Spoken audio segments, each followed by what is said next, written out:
കുൽസിത ബുദ്ധികൾ ഞൊടിഞ്ഞുണ്ടാക്കുന്ന കള്ളപ്രചരണങ്ങൾ വാസ്തവത്തിൽ മറുപടി അർഹിക്കുന്നില്ല.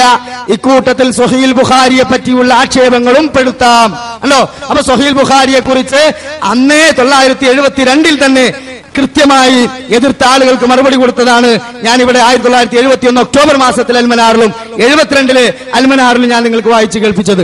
ഇനിയും കേട്ടോളൂ. സ്വഹീൽ ബുഖാരിയിൽ നിർമ്മിത ഹദീസുകളോ എന്ന പേരിൽ അൽമനാറിൽ തന്നെ വളരെ വ്യക്തമായി ലേഖനം എഴുതിക്കൊണ്ട് അവിടെ നിന്ന് വിശദീകരിക്കുകയാണ്. സ്വഹീൽ ബുഖാരിയുടെ സ്വീകാര്യതയുടെ പാവനത്വവും അംഗീകരിക്കാത്ത ഒരൊറ്റ പണ്ഡിതനും മുസ്ലിം ലോകത്തുണ്ടായിട്ടില്ല. അല്ലോ, മുസ്ലിം ലോകത്ത് സ്വഹീൽ ബുഖാരിയുടെ പ്രാമാണികത അംഗീകരിക്കാത്ത ഒരൊറ്റ പണ്ഡിതന്മാരും കടന്നുപോയിട്ടില്ല. ലോകത്തുണ്ടായിട്ടില്ല. 6 ലക്ഷം പരമ്പരകൾ മുഖേന ലഭിച്ച ആയിരക്കണക്കിന് നബിവചനങ്ങളിൽ നിന്ന് കടഞ്ഞെടുത്ത വാചകവചനങ്ങളാണ് സ്വഹീൽ ബുഖാരിയിൽ ഉള്ളത്. ആ സ്വഹീൽ ബുഖാരി തോട്ടിലെറിയണമെന്ന് പറഞ്ഞ ചേകന്നൂരികൾക്ക്, അതേപോലെ മോയിസത്തിനെയും ഹദീസിന്റെ പ്രാമാണികതയെ നിഷേധിച്ച CNN അന്നത്തെ കാലത്ത് തന്നെ ഇസ്രായേൽ പ്രസ്ഥാനത്തിന്റെ പണ്ഡിതന്മാർ കൊടുത്തിട്ടുള്ള മറുപടി സഹോദരങ്ങളെ. എന്നാൽ അവരൊക്കെ വാരാട്ടിയായി പിൽക്കാലത്ത് ആധുനിക മതയുക്തിവാദിയായ സലാസുല്ലമിയും ആ മോയിസത്തിനെയും ആ കറാമത്തുകളെയും അതേപോലെയുള്ള ഹദീസുകളുടെ പ്രാമാണികതയും ചോദ്യം ചെയ്തുകൊണ്ട് കടന്നു വന്നപ്പോൾ മുജാഹിദ് പ്രസ്ഥാനവും ശക്തമായ രൂപത്തിൽ നേരിട്ടിട്ടുണ്ട്. ഈ കാലത്തെ നേതാക്കന്മാർ നേരിട്ടിട്ടുണ്ട്.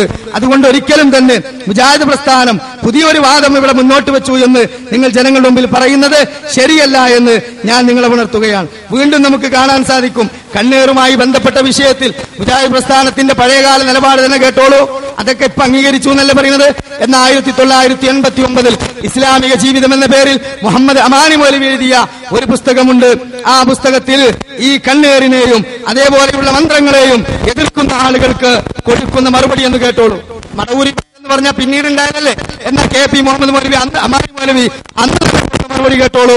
കണ്ണേറിനെ പറ്റി അല്പം സംഗതികളിലൂടെ പറയാം. കണ്ടതും കേട്ടതും കണ്ണേറിന്റെ ഫലമാണെന്ന് ധരിക്കുകയും അതിനു വേണ്ടി മന്ത്രവാദം നടത്തുകയും ചെയ്യുന്ന ചിലരുണ്ട്. അപ്രകാരം തന്നെ കണ്ണേറിനെ തന്നെ കേട്ടോളൂ, കണ്ണേറിനെ തന്നെ നിഷേധിക്കുകയും അങ്ങനെ ഒന്നുണ്ടെന്ന് പറയുന്നവരെ വിഡ്ഢികളായി ഗണിക്കുകയും ചെയ്യുന്നവരുമുണ്ട്. ആരാണത്? അന്നത്തെ കാലത്തെ ഹദീസ് നിഷേധികള്. ഇന്ന് ഇസ്ലാം പ്രസ്ഥാനത്തിന് പുറത്തുപോയ മടവൂരി വിഭാഗവും അവരെ കുറിച്ച് കൂടെയാണ് ഈ പറയുന്നത്. കേട്ടോളൂ, വിഡ്ഢികളാക്കുകയും ചെയ്തവരുണ്ട്. എന്നാൽ കണ്ണേറ് ഉണ്ടെന്ന് വ്യക്തമാക്കുന്ന ഹദീസുകൾ നാം കണ്ടു കഴിഞ്ഞു. അതിനാൽ ഹദീസിൽ വിശ്വസിക്കാത്തവർക്കാർക്കും തന്നെ അങ്ങനെ ഹദീസിൽ വിശ്വസിക്കാത്തവർക്കാർക്കും അങ്ങനെ ഒന്നില്ലെന്ന് പറഞ്ഞുകൂടാ. ഇബ്നു ഖയ്യിമിനെ ഉദ്ധരിച്ചുകൊണ്ട് നമുക്ക് ഇക്കാര്യം കൂടുതൽ മനസ്സിലാക്കാം. നാം മുമ്പ് ധരിച്ച ഹദീസ് ബ്രാക്കറ്റിലിട്ടിട്ട് നമ്പർ 63 അബൂ സഈദ് അൽ ഖുദരി റളിയല്ലാഹു അൻഹു ഉദ്ധരിച്ച ഹദീസും മറ്റും ഓർമ്മപ്പെടുത്തിക്കൊണ്ട് ഇബ്നു ഖയ്യിം പറയുന്നു.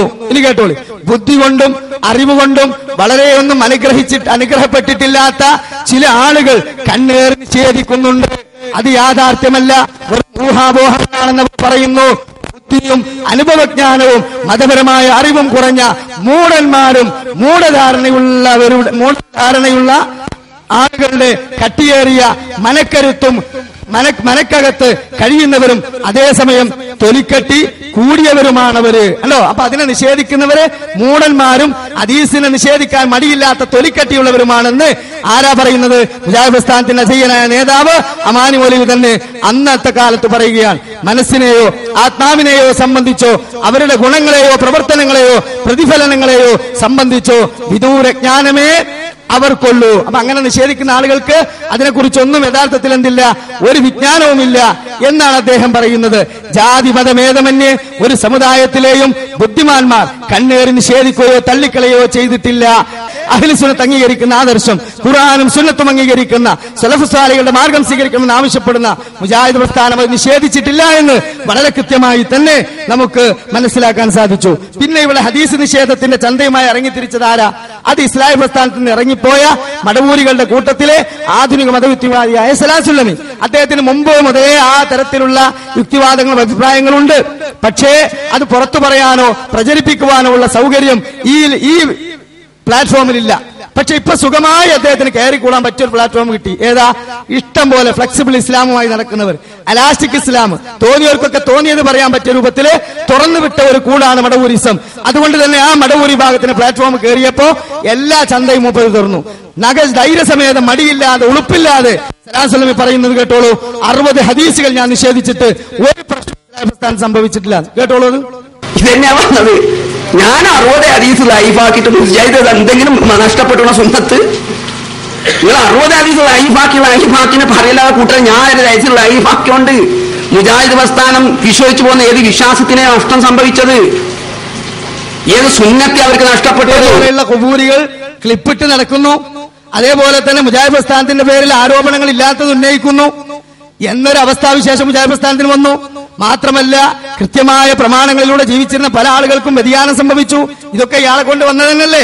മാത്രമല്ല സഹോദരങ്ങളെ, ഇവിടെ മുജാഹിദ് പ്രസ്ഥാനത്തിനെതിരിൽ ഔദ്യോഗിക KNM-നെതിരിൽ ആരോപിക്കുവാൻ ആശയങ്ങളില്ലാതെ വന്നപ്പോൾ യഥാർത്ഥത്തിൽ ഈ സലാസുലമി കൊടുത്ത ക്ലിപ്പും മാത്രമല്ല മടവൂരി ഭാഗം എല്ലാ രംഗത്തും മതം പതിച്ച് പ്രമാണങ്ങളെ ധിക്കരിച്ച് സിനിമയിറക്കി ആ രൂപത്തിലുള്ള സിനിമകൾ വരെ